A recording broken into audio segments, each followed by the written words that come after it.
बहुत बड़ी होती है और आप उस पद के लायक हैं। मुझे भरोसा है हम लोगों की ताकत आपके साथ रहेगी और हम लोग महाराष्ट्र में हिंदी के लिए, हिंदी भाषा के लिए और मानव बन जाए जब सारा के लिए जो कार्य अभी तक नहीं हुआ वह कार्य हमें महाराष्ट्र में करना है। और मैं ज़्यादा न बोलता, बस इतना ही कहूँगा, आप सभी लोगों से मैं कहा करता हूँ कि रखो हौसला तो मंजर भी आएगा, प्यासे के पास चलकर समंदर भी आएगा, थक के ना बैठियो ओ मंजिल के मुसाफिर, मंजिल भी आएगी और मंजिल के मिलने का मजा भी आएगा। बहुत बहुत धन्यवाद। जय हिंद, जय भारत। को नमन करती हूँ। प्रबुद्ध मंच को मेरा सादर प्रणाम। आज के इस गर्भमय समारोह के अध्यक्ष आदरणीय दयानंद तिवारी जी, मुख्य अतिथि पवन तिवारी जी और विशिष्ट अतिथि ममता झा और हमारे विशिष्ट अतिथि अनिल गल जी को मैं सादर प्रणाम करती हूँ और राम कुमार त्रिपाठी जी का भी अभिनंदन करती हूँ। हिंदी साहित्य भारती के सम्मानित पदाधिकारी, साहित्यकार, साथियों, सामाजिक कार्यकर्ताओं, माताओं, बहनों तथा उपस्थित सभी सम्मानित जनों का मेरा सादर अभिनंदन। आज का यह अवसर मेरे जीवन में उन विशेष क्षणों में से एक है जिन्हें शब्दों में व्यक्त करना सरल नहीं है। यह मेरे लिए केवल सम्मान का अवसर नहीं बल्कि आत्ममंथन, कृतज्ञता और नए संकल्पों का अवसर है। सबसे पहले मैं हृदय की गहराइयों से क्राइम पॉइंट की संपादिका मेरी छोटी बहन कमलेश गुप्ता जी का आभार व्यक्त करती हूँ, जिन्होंने मेरे लिए इस अभिनंदन समारोह का आयोजन कर मुझे सम्मानित किया। यह स्नेह और विश्वास मेरे लिए अमूल्य है। मैं इसे अपने व्यक्तित्व सम्मान के रूप में नहीं बल्कि उन साहित्यकारों, समाज सेवियों और विशेष रूप से उन महिलाओं के सम्मान के रूप में स्वीकार करती हूँ जो निरंतर समाज में राष्ट्र निर्माण की दिशा में कार्यरत हैं। साहित्यिक प्रतिभाओं को मंच देंगे, उन्हें अभिव्यक्ति के अवसर प्रदान करेंगे तथा सामाजिक सरोकारों से जोड़ने का भी प्रयास करेंगे। मैं चाहती हूँ कि ऐसी अनेक महिलाएं जिनके भीतर प्रतिभा तो है लेकिन मंच नहीं, उन्हें हिंदी साहित्य भारती के माध्यम से पहचान और सम्मान प्राप्त हो। हम साहित्यिक गोष्ठियों, काव्य पाठ, कहानी लेखन, सांस्कृतिक कार्यक्रमों, महिला जागरूकता अभियानों तक समाज उपयोगी गतिविधियों के माध्यम से एक नई चेतना का निर्माण करेंगे। मेरा दृढ़ विश्वास है कि जब एक महिला शिक्षित, जागरूक और आत्मनिर्भर और सशक्त होती है तब केवल उसका परिवार ही नहीं बल्कि पूरा समाज, राष्ट्र सशक्त होता है। इसलिए हमारा प्रयास रहेगा कि साहित्य और समाज सेवा के माध्यम से महिलाओं को आत्मनिर्भर, नेतृत्व क्षमता, सामाजिक चेतना, रचनात्मक ऊर्जा और विकास किया जाए। मैं यह भी विश्वास दिलाती हूँ कि हिंदी साहित्य भारती के उद्देश्यों और आदर्शों को जन जन तक पहुँचाने के लिए मैं पूरी निष्ठा, ईमानदारी और समर्पण के साथ कार्य करूँगी। साहित्य, संस्कृति, सामाजिक चेतना और महिला उत्थान के साथ लेकर हम महाराष्ट्र में एक सशक्त, सक्रिय, प्रेरणादायक कार्यक्रम को आगे बढ़ाएंगे। आज इस मन से मैं आप सभी से एक निवेदन भी करना चाहूँगी कि इस महत्वपूर्ण दायित्व के निर्वहन में आपका मार्गदर्शन, सहयोग, स्नेह और आशीर्वाद मुझे निरंतर पहले तो प्राप्त होता रहा है। आज मैं चाहती हूँ कि इस कार्यक्रम के लिए भी आप मुझे उसी तरह आशीर्वाद आपका बनाए रखें। संगठन की सफलता किसी एक व्यक्ति के प्रयास से नहीं होती, सामूहिक सहयोग और सहभागिता से ही संभव होती है। मुझे पूर्ण विश्वास है कि आप सभी के सहयोग से हम हिंदी साहित्य भारती को नई ऊंचाइयों तक ले जाने में सफल होंगे और साहित्य तथा समाज सेवा की इस यात्रा को अधिक सार्थक बनाएंगे। जय हिंद, जय भारती। अपने शब्दों को यही विराम देती हूँ और पुनः आप सब लोगों का अभिनंदन करती हूँ।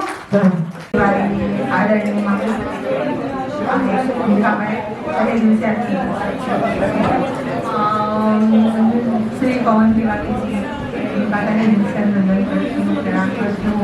और डॉक्टर ममता झा जी, नमस्कार। श्री अनिल गल जी बधाई, उनका भी मैं तहे दिल से आभार व्यक्त करती हूँ। और इस कार्यक्रम में बहुत सारे गणमान्य व्यक्ति आए और हमारे इस कार्यक्रम को बहुत धूमधाम की और उसके लिए बहुत बहुत सारे अतिथियों का बहुत बहुत धन्यवाद। बहुत बहुत शुक्रिया सब लोग आए और इस छोटे से प्रोग्राम को इतना बड़ा बना दिया कि हमने सोचा भी नहीं था कि इतना मजा आएगा और इतने लोग आ जाएंगे, जबकि इतने कम समय में हमने प्रोग्राम रखा, 2-3 दिन में रखा। लगा नहीं कि इतना बड़ा प्रोग्राम होगा, लेकिन जो सोचा नहीं था पता नहीं कैसे क्या हुआ, लेकिन बहुत अच्छा हुआ। आप सब लोगों का बहुत बहुत धन्यवाद। बहुत बहुत सबसे पहले तो मैं आप पत्रकार भाइयों का बहुत बहुत आभार व्यक्त करती हूँ कि जो हमेशा हर कार्य में मुझे सहयोग करते आए हैं, आज से नहीं 3 दशक से करते आए हैं। और बहुत ज़्यादा मैं आभार व्यक्त करती हूँ आदरणीय दयानंद तिवारी जी का, जिन्होंने मुझ पर पूरा विश्वास दिखाया और मुझे ये पता ही नहीं था, अचानक ये सब हुआ और उनका फ़ोन आता है कि तुम अपना मोबाइल चेक करो। तो मैंने पढ़ा भी नहीं, मैं तो आपका आर्टिकल पढ़ रही थी, तो मैंने कहा आपका आर्टिकल बहुत अच्छा लगा। बोले और कुछ नहीं पढ़ा? मैंने कहा नहीं। फिर मैंने नीचे तो मैंने कहा अरे ये क्या हो गया। तो जब इतना विश्वास को हमारे ऊपर, जो इतने विश्वास से लोग हमारे ऊपर विश्वास करते हैं, इतना स्नेह लुटाते हैं, तो हमारा भी दायित्व तो बन जाता है कि हम समाज को और अच्छी तरह से हम अपना काम करें और कुछ ऐसा करके दिखाएं कि उनको लगे कि मेरा चयन भी सही था, मैंने किसी गलत व्यक्ति के हाथों में नहीं सौंपा है। तो अब बहुत बड़ी जवाबदारी मेरे कंधों पर आ गई है और आप सबका साथ मिलेगा, आपका सबका सहयोग मिलेगा। मेरी बहन है ममता झा जी, वो बहुत प्यारी हैं और उनका तो साथ मुझे मिलेगा ही, उनको कहने की भी बात नहीं है। अरे कमला जी, सबसे पहले मैं उनका भी मैं आभार व्यक्त करती हूँ। कमला जी मेरे साथ 30 सालों से जुड़ी हुई हैं। उन्होंने मेरे साथ बहुत आंदोलनों में भाग लिया है, मेरे साथ पुतले जलाए हैं उन्होंने, और मैंने उनको कुर्ला का जिला अध्यक्ष बनाया था अग्निशिखा मंच का बहुत पहले। फिर अभी वो मेरी मीडिया प्रभारी हैं अग्निशिखा मंच की, और इतना स्नेह करती है ना, बहुत प्यार करती हैं मुझसे। कई बार मैं उनको डांटती भी हूँ कि भाई तुम ये सब करती रहती हूँ। मैंने इसके लिए मना किया था उनको, पर बोली नहीं दीदी, मेरे को पहला मौका मिला है, मैं आपका स्वागत तो करूँगी। ये काम को मैंने उन्हें मना किया था कि इतना कोई नहीं है, आप छोटा सा ऑफिस के अंदर रख लो और मेरा सम्मान कर दो, पर वो नहीं मानी। तो उनको भी बहुत बहुत धन्यवाद देती हूँ कि उनका स्नेह इतना मेरे पर बना रहे, बस हम लोगों को किसी की नज़र न लगे। हमारा 30 सालों से प्यार चला रहा है, ऐसे ही चलता रहे, उसे कहना चाहूँगी। और मेरे पास में मेरे छोटे भाई के समान बैठे हुए हैं अनिल जी। अनिल जी हमेशा मुझे कहते हैं कि अलका तुम आईटीआई का लोगों को इकट्ठा करो, मैं कैसे डालते हैं आईटीआई कैसे करते हो तुम लोगों को सिखाता हूँ। वो मेरा दुर्भाग्य है कि मैं कभी इस तरह का आयोजन नहीं कर पाई और मैं लोगों को नहीं सिखा पाई कि किस तरह से हम जहाँ गलतियाँ हो रही हैं, जहाँ गलत काम हो रहा है, उनकी तरफ किस तरह से आईटीआई डालें। तो मुझे हमेशा मुझे बोलते हैं तुम एक आयोजन करो, मैं पूरा आके तुमको सिखाता हूँ। कई बार मुझे बोल चुके हैं, अब बहुत जल्दी हम ये काम करेंगे। तो महिलाएं हैं उनके लिए और जो लड़कियां उनके लिए क्या संदेश है? मैं महिलाओं को ये संदेश देना चाहूँगी कि बेधड़क होकर रहें, डरने की ज़रूरत नहीं है। अब हमें अपने अधिकार मांगने की ज़रूरत नहीं है। हम पढ़ लिख कर इतने स्वाभिमानी बन गए हैं तो हमें हमारा हक मिलना ही चाहिए। लेकिन उनके साथ मैं ये भी कहूँगी कि हम पढ़ लिख गए हैं, हम सभ्य हो गए हैं, हमें आज़ादी मिल गई है, तो हम अपनी आज़ादी का दुरुपयोग ना करें। आज जो हमारे बच्चे, हमारे भाई, हमारे बेटे शादी करने से डर रहे हैं, उनके साथ जो गलत हो रहा है, जो आत्महत्याएं हो रही हैं, तो मैं अपनी बहनों से ये कहना चाहूँगी कि बहुत मुश्किल से ये आज़ादी मिली है। एक समय था जब हमको बंद करके रखा जाता था, तब आज हमको इतनी आज़ादी मिली, आज हमें पढ़ाई मिल रही है, हम शिक्षा के क्षेत्र में आ गए, आज महिलाएं कहाँ नहीं पहुँच गई हैं। लेकिन हम में सहन शक्ति, महिलाओं की जो हमारी कुदरत ने जो हमें गहने दिए हैं, सहन शक्ति दी है, ममता दिया है, उनको हम भूले नहीं। हम परिवार को जोड़ने का काम करें, परिवार को बिखेरने का काम ना करें, जो आजकल की बच्चियां कर रही हैं। उनसे एक संदेश देना चाहूँगी कि पढ़ने का मतलब होता है हम और बेहतर ज़िंदगी जिए, हम बेहतर संदेश समाज को दें, हम देश को एक अच्छी दिशा दें, ना कि हम भटकाव का वाला काम करें। जो भटक रही हैं, जो इधर उधर जा रही हैं, या क्षणिक अपना प्रलोभन दिखाने के लिए, क्षणिक पब्लिसिटी पाने के लिए कुछ भी काम कर रही हैं। कल मैं एक इंटरव्यू देख रही थी ऋचा पांडे का, तो वो कुछ पोर्नोग्राफी वगैरह में काम करती, बोलते बहुत पैसे मिलते हैं इसलिए काम करती हूँ। उसकी बातें सुन के ऐसा लगा कि आज का हमारा यूथ कहाँ जा रहा है, किस तरह भूल रहा है। एक समय था जब हम नारियों की कितनी शक्ति हुआ, झांसी की रानी, हमारे यहाँ तो ये फूलन जैसे लोगों के हम उदाहरण नहीं देते हैं, लेकिन झांसी की रानी ये सब हमारी उदाहरण है। किरण बेदी हमारी आइडियल हो सकती है कि उन्होंने इतना जेल को सुधारा, जेल के लिए काम किया। तो मैं यही बस आखिरी में यही कहना चाहूँगी लड़कियों से, खूब पढ़ो, अपने विचार व्यक्त करो, डरो मत, अपने अधिकारों के लिए लड़ो, पर घर को तोड़ो मत, घर को जोड़ के रखो। बहुत बहुत धन्यवाद। हमारी जांच क्राइम पॉइंट द्वारा आयोजित इस कार्यक्रम के आप समारोह अध्यक्ष रहे हैं।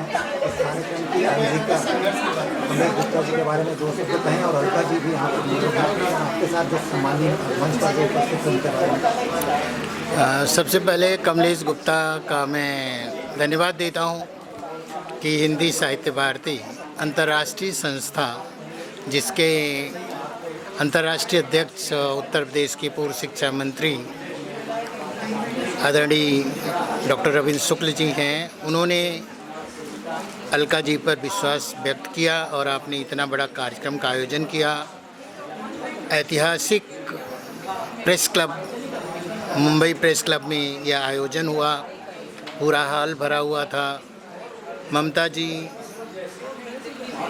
अलका जी, अनिल गलगली जी, तिवारी जी और पूरे हॉल में वरिष्ठ पत्रकार आदि भरे हुए थे।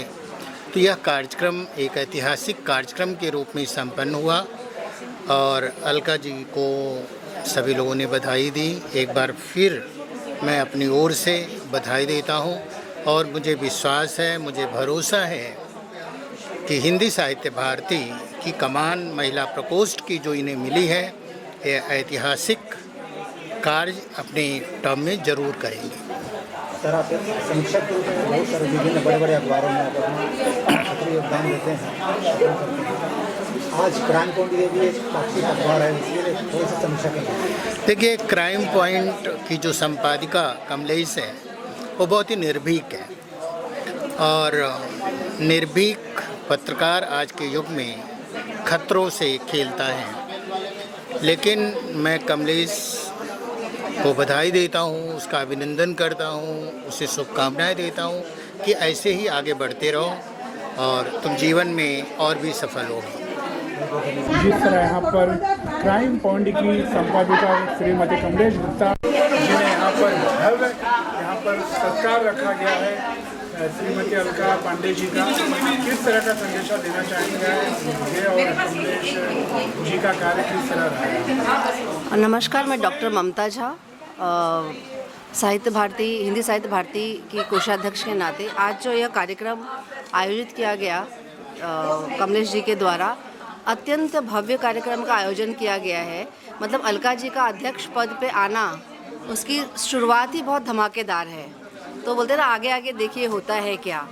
तो इस प्रकार से है और जिस प्रकार का उनका व्यक्तित्व है, जिस प्रकार की उनके कार्य करने की पद्धति है और जिस प्रकार का कार्य वो करती आई हैं, तो महिला प्रकोष्ठ के लिए अध्यक्ष पद उनके लिए बहुत ही उपयुक्त है। क्योंकि ऐसा लगता है जो ऑलरेडी समाज से जुड़ा हुआ है, जो ऑलरेडी महिलाओं की जीवन में घटने वाली घटना दुर्घटना को जानता है, वो बहुत ही सहजता से इस पद के साथ न्याय कर पाएगा और बहुत ही अच्छे कार्यक्रमों का आयोजन करके वो लोगों में जागरूकता फैलाएंगी, साहित्य भारती के माध्यम से, अपने कार्य के माध्यम से, अपने व्यक्तित्व के माध्यम से। मैं कमलेश जी को भी बहुत बधाई देती हूँ, धन्यवाद करती हूँ कि इस तरह का आयोजन किया है। पवन जी हमारे बीच में हैं, जिन्होंने अपने उद्बोधन से अलका जी के बारे में संपूर्ण जानकारी, उनके व्यक्तित्व की पूरी झांकी एक तरह से प्रस्तुत कर दी। और मैं साहित्य भारती को एक प्रकार से शुभकामना और बहुत बधाई देती हूँ ऐसे अध्यक्ष को प्राप्त करने के लिए। बहुत बहुत धन्यवाद मुझे यहाँ आमंत्रित करने के लिए, और आपके चैनल को भी बहुत सारी शुभकामनाएं। दिन दूनी रात चौगुनी उन्नति करते रहे, अच्छे आयोजनों के आयोजन को इस प्रकार से कवर करता रहे और लोगों तक पहुँचाता रहे। बहुत बहुत धन्यवाद। नहीं, मैं दयानंद तिवारी जी का, अलका जी का, डॉक्टर ममता झा जी का, पवन तिवारी गुरु जी का, सारे अतिथियों का बहुत बहुत तहे दिल से आभार मानती हूँ। और ये प्रोग्राम 2-3 दिन के अंदर रखा गया था। मुझे नहीं लग रहा था कि शायद ये प्रोग्राम सक्सेस होगा, बट इसमें हमारे पवन तिवारी गुरु जी का बहुत योगदान रहा है। उन्होंने दिन रात एक करके सब कुछ उन्होंने किया है। ये तो हमारा खाली वो है, नाव है, बाकी गुरुदेव का ही आशीर्वाद है कि इन्होंने आशीर्वाद दिया है और सब कुछ अच्छे से हुआ। मतलब इतना धमाके से हुआ है कि शायद ऐसे मौके बार बार आते रहे और हम लोग मिल के करें। और मैडम हमारी अब समय आएगा तो हम बताएंगे, मिल के हम जो भी मैडम का कंधा बन के छोटी बहन हूँ वो अदा करूँगी, अपना छोटे बहन का फ़र्ज़ निभाऊँगी। जब भी मैडम जहाँ भी बोलेंगी, मीडिया से लेके सामाजिक काम तक मैं उनके साथ खड़ी हूँ। और उनका एक पद मिलने के बाद वापस बहुत बहुत बधाई एवं शुभकामनाएं। खाने में भी देख रहे कई सारे आइटम रखे थे आपने कमलेश जी। हाँ, बहुत दूर ऐसा है कि बहुत दूर दूर से लोग आए हैं, मुंबई कहाँ से, आसनगांव, बदलापुर, बहुत दूर दूर से आए थे, तो रखना ही पड़ेगा, तो रखा है। सब लोगों ने आनंद लिया, चाय पिया। और कितनी खुशी हो रही देख रहे आपकी हंसी नहीं रुक रही है। अलका जी का यहाँ पर भव्य और भी शानदार यहाँ पर सत्कार। नहीं यार, वो खुशी तो व्यक्त नहीं कर पा रही हूँ, बट बहुत खुश हूँ। अलका नाम ही आता है तो मैं खुश हो जाती हूँ, बाकी और कुछ बोलने जैसा नहीं रहा है। बहुत खुश हूँ हमारी अलका दीदी को, हमारी अलका मैडम को, चाहे गुरु कहो, चाहे माता पिता कहो, चाहे बड़ी बहन कहो, हर रूप में उनको मैं स्वीकारी हूँ और अंतिम सांस तक स्वीकारूंगी। और फिर वापस उनको इस पद के लिए बहुत बहुत बधाई एवं शुभकामनाएं। बहुत धन्यवाद हमारे चैनल में बने रहने के लिए। देख रहे काफी भावुक हो चुके हैं अलका जी के प्रति। कमलेश जी धन्यवाद हमारे चैनल में बने रहने के लिए। धन्यवाद। इनका योगदान हाँ, इसमें योगदान तो हमने बताया कि ज़्यादातर बहुत ज़्यादा हमारे रचनाकार साहित्यकार पवन तिवारी गुरुजी का रहा है और मैडम का भी रहा है। मार्गदर्शन तो उनका ही रहा है, क्योंकि मैं ऐसे साहित्यकार तो मैं हूँ नहीं ना, मुझे इस क्षेत्र में मुझे पता था। पहला ये ऐसा फैक्शन रखा है, तो इनका मार्गदर्शन ना, बाकी सब कुछ अच्छी तरह से जैसे बताया 2 दिन के अंदर सब पटापट हो भी गया। और कुछ ना कुछ ब्राह्मणों की कृपा है, ये तो मानना पड़ेगा कि ब्राह्मणों की कृपा और ईश्वर की कृपा है। पुरुषोत्तम मास है, चल रहा है इस समय, कहीं ना कहीं लक्ष्मी नारायण की कृपा थी करके इतना भव्य हमने सोचा नहीं था। हम तो सोचे 10 लोग भी नहीं आ पाएंगे शायद। एक हमारे जैसे इंसान का नाम सुन के नहीं सोचेंगे कि हाँ क्या रहे, ये तो साहित्य में है नहीं, ये तो न्यूज़ वाली है। लेकिन जो नहीं सोचे, बहुत सुंदर प्रोग्राम हुआ, सब आए, हमारी मैडम को आशीर्वाद दिए और सब ने आशीर्वाद दिया, एंजॉय किया, मिले जुले, एक मुलाकात हुई, आगे की चर्चा हुई। अब आगे और कैसे काम करना है, कैसे संगठन को बढ़ाना है। अब 6 महीने 1 साल के बाद वापस एक रखेंगे प्रोग्राम, पता चलेगा आपको। अलका जी के साथ आप पिछले कई सालों से सक्रिय हैं, उनके सानिध्य में। जी हाँ, पिछले कई वर्षों का जो अनुभव है उनके बारे में कुछ। 20-25 साल से रहे हम लोग साथ में और एक जैसा ही हम कभी हमें लगा ही नहीं कि हम कोई पार्टी से, संस्था से या अग्निशिखा मंच से जुड़े हैं। हमें हमेशा ऐसा देखा है कि हम एक परिवार रहे। मैं मैडम की जब अंधेरी रहती थी, मैडम मैं जाती थी घर में खाते थे, तभी अश्विनी और आरती बहुत छोटे छोटे बच्चे थे, मैडम जो फ्रिज में रखती थी हम लोग गर्म करके दोनों एकदम खाते थे। कैसे कैसे हमने समय निकाला, काम के चक्कर में हमको खाना नहीं मिलता था घर में, मैडम बेचारी रखी रहती थी, वही गर्म करके हम लोग खा लेते थे, भूखे रहते थे। बहुत मोर्चे निकाले, बहुत पुतले जलाए, जेल में जाके बैठे, वहाँ पुलिस स्टेशन में जाके बैठे, लेकिन हिम्मत नहीं हारे और आज भी वैसे ही फुर्ती है। ईश्वर करे कि हम लोग ऐसे ही काम करते रहे, आप लोग का सहयोग मिलते रहे। क्राइम पॉइंट जो आपका अखबार है, जी हाँ, वो तो समाज सेवा हो गया हमारा अग्निशिखा मंच। और रही बात कि मेरा एक जो क्राइम और जो औरतों के ऊपर जुल्म ये सब होता है, इसलिए मैं एक पत्रकारिता के द्वारा समाज में आवाज़ उठाती हूँ, निडर होकर आवाज़ उठाती हूँ, किसी के प्रेशर में नहीं करती हूँ। अगर गलत है तो गलत है, वो कलम उठाती हूँ और उसको लिखती हूँ और वो ऊपर तक आवाज़ जाती है। और मेरे पेपर में अगर न्यूज़ आई है तो उसको बड़े अधिकारी भी मानने के लिए और उस पर कार्रवाई करने के लिए मजबूर होते हैं और मैं न्याय दिलवाती हूँ। ये मेरी प्रयास रहा है जब से मैं इसमें पत्रकारिता लाइन में हूँ। देखिए, अलका पांडे जी एक सक्षम महिला हैं, एक साहित्यकार हैं, एक समाज सेवी हैं। पिछले 3-4 दशकों से वो काम कर रही हैं और आज जो है उनको जो है उनका अभिनंदन समारोह रखा गया क्राइम पॉइंट की तरफ से, तो मुझे बड़ा अच्छा लगा क्योंकि मेरे पुराने संबंध हैं और मैं उनकी साहित्यिक और सामाजिक सक्रियता को नज़दीकी से देखता रहा हूँ पिछले 1 दशक से। और हिंदी साहित्य भारती का महिला प्रकोष्ठ का उन्हें अध्यक्ष बनाया गया, तो ये हर्ष का विषय है। और कमलेश पांडे जो है, कमलेश पांडे कह रहा हूँ, बार बार आ रहा नाम, कमलेश गुप्ता जी क्राइम पॉइंट की संपादक हैं, उनके शुभेच्छु हैं और उनके शुभचिंतक हैं। और उनके अभिनंदन समारोह, उनकी जो है नियुक्ति के अवसर पर उन्होंने अभिनंदन समारोह प्रेस क्लब में रखा और उनके जितने आत्मीय लोग आए, सभागृह पूरा भरा हुआ था, आपने देखा खचाखच, और लोगों ने अपनी सदिच्छा, शुभकामना, मंगल कामनाएँ व्यक्त की। मुख्य अतिथि मैं था जो है, तो मैंने भी अपनी सदिच्छा शुभकामना व्यक्त की और भविष्य के लिए हम उनके लिए मंगल कामना व्यक्त करते हैं कि वो इसी तरह साहित्य और समाज के लिए अच्छा काम करती रहें। अच्छा लगा। हिंदी साहित्य भारती महाराष्ट्र की महिला अध्यक्ष बनाने जाने पर मैं अलका जी को अभिनंदन करता हूँ। खासकर दयानंद तिवारी जी का भी मैं आभार मानता हूँ कि उन्होंने एक अच्छे व्यक्तित्व का चयन किया है। क्राइम पॉइंट, कमलेश गुप्ता, इनके माध्यम से जो मुंबई प्रेस क्लब में जो कार्यक्रम आयोजित हुआ है निश्चित तौर पर काबिल तारीफ था और सभी वक्ताओं ने एक सारगर्भित और संक्षिप्त में अलका जी के जीवनी पर, उनके कार्यों पर प्रकाश डाला है। निश्चित तौर पर जिस तरह से उन्होंने अग्निशिखा मंच के माध्यम से पूरे महाराष्ट्र में महिलाओं के उत्थान के लिए अलग जगाने का काम किया, आज इस संस्था के माध्यम से पूरे महाराष्ट्र में लोगों की सेवा करेगी, यही आशा के साथ फिर एक बार उनको मैं शुभकामनाएँ देता हूँ। आपको ये कार्यक्रम कैसा लगा? मैं डॉक्टर रोशनी किरण हूँ, अंधेरी मुंबई से, कवयित्री हूँ, पेशे से डॉक्टर हूँ।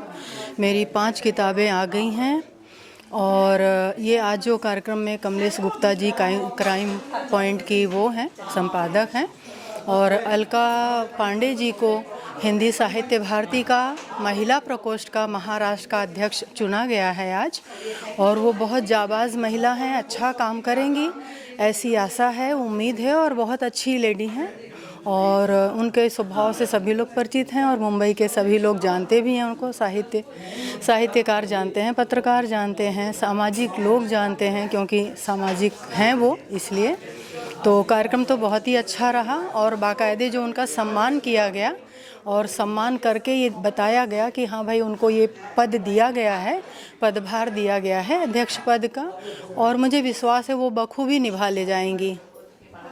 बहुत धन्यवाद। कार्यक्रम बहुत ये काफ़ी भीड़ रहा, साहित्यकारों का जमावड़ा था, उस साहित्यकारों में आपका कैसा लगा कार्यक्रम और क्या कुछ कमी नजर आई या आपकी तरफ से पूरा आपको संतुष्टि, आप लोग को संतुष्टि? संतुष्टि तो रही, बढ़िया संतुष्टि रही, कार्यक्रम अच्छा ही रहा और खास करके उनके सम्मान का कार्यक्रम था तो गौर तो उसी पे करना चाहिए, तो इसीलिए बाकी और भी लोगों का सम्मान हुआ ही, सम्मान किया गया, जो सम्मानित थे उनका सम्मान किया गया, उसमें से मैं भी एक हूँ तो मेरा भी सम्मान हुआ। तो फिर उसी बात पर आऊँगी कि अलका जी को जो चुना गया है, मुझे भी बहुत खुशी हुई कि वो बखूबी निभाएंगी अपनी जिम्मेदारी, ऐसा विश्वास है। धन्यवाद।